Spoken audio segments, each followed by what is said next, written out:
Bonjour Daniel Souchet. Bonjour. Vous allez nous présenter le matériel de la pêche au cou, de la canne pour la pêche au cou. C'est bien ça? Pêche au cou avec canne télescopique.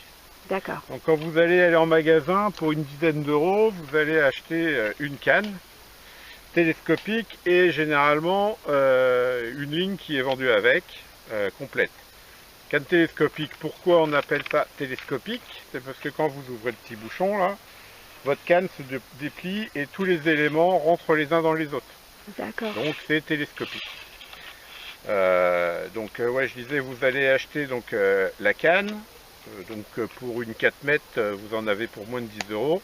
Et avec cette canne là, généralement vous allez avoir sur un plioir une ligne complète. On entend par ligne un corps de ligne, donc un fil nylon qui vous va faire à peu près la longueur de la canne, muni d'un flotteur, de plomb et d'un hameçon, d'un bas de ligne avec un hameçon.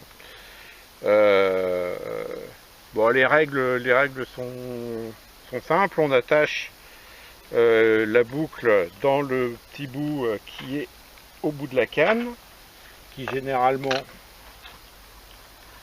est un embout de ce type là. Donc on retire la petite partie plastique qui va dessus, on rentre sa boucle dans le trou prévu à cet effet, et puis on remet son petit bout de plastique au-dessus, ce qui permet de maintenir et d'éviter de perdre par la suite sa ligne. D'accord.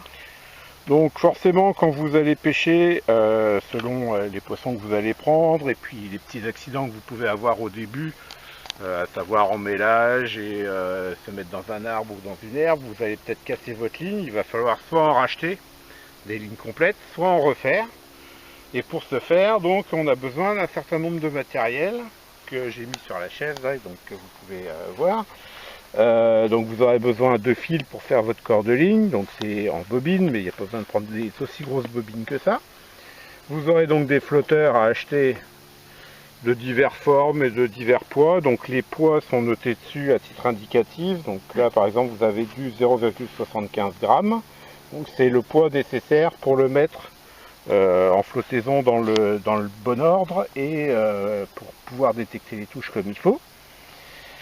Vous allez avoir besoin de plombs qui sont classés donc eux aussi par numéro qui correspondent à des poids, donc ça vous permet d'équilibrer votre flotteur. Donc comme on avait dit tout à l'heure, il faisait 0,75 grammes, donc pour l'équilibrer, vous allez avoir besoin de divers poids pour arriver à 75 grammes. D'accord. Enfin 0,75 grammes. Et vous allez avoir besoin enfin de bas de ligne.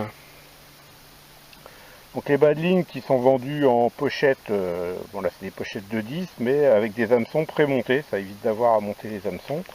Donc, si on regarde comment c'est fait, on en prend un, je ne sais pas si ça va bien se voir, mais vous avez en fait un fil qui est enroulé avec un hameçon à un bout et une boucle à l'autre pour pouvoir faire un montage boucle dans boucle. Sur la pochette, vous trouvez les indications de la taille de l'hameçon. Parfois une indication, c'est pas toujours vrai, du type de poisson que vous pouvez pêcher avec cet hameçon là. Le diamètre du fil, donc là c'est du 0,10 mm en bas de ligne. La longueur du bas de ligne total quand il est déroulé et le nombre de pièces qu'il y a dans votre pochette. Vous aurez besoin en plus comme matériel d'une sonde. Donc il y a des sondes type grenouille, ça c'est une sonde un petit peu plus élaborée de chez Sensas, et d'une paire de ciseaux, parce que c'est mieux pour couper les fils que d'utiliser ses dents. Voilà, donc après, je peux vous faire un montage de ligne complet, de manière assez rapide, si vous voulez, sur une nouvelle vidéo. Exactement. Et alors exactement Daniel Souchet, donc à la prochaine vidéo avec le montage de la canne dans ces cas-là. Le montage de la ligne. De la ligne, pardon. Merci beaucoup. De rien. À bientôt. À bientôt.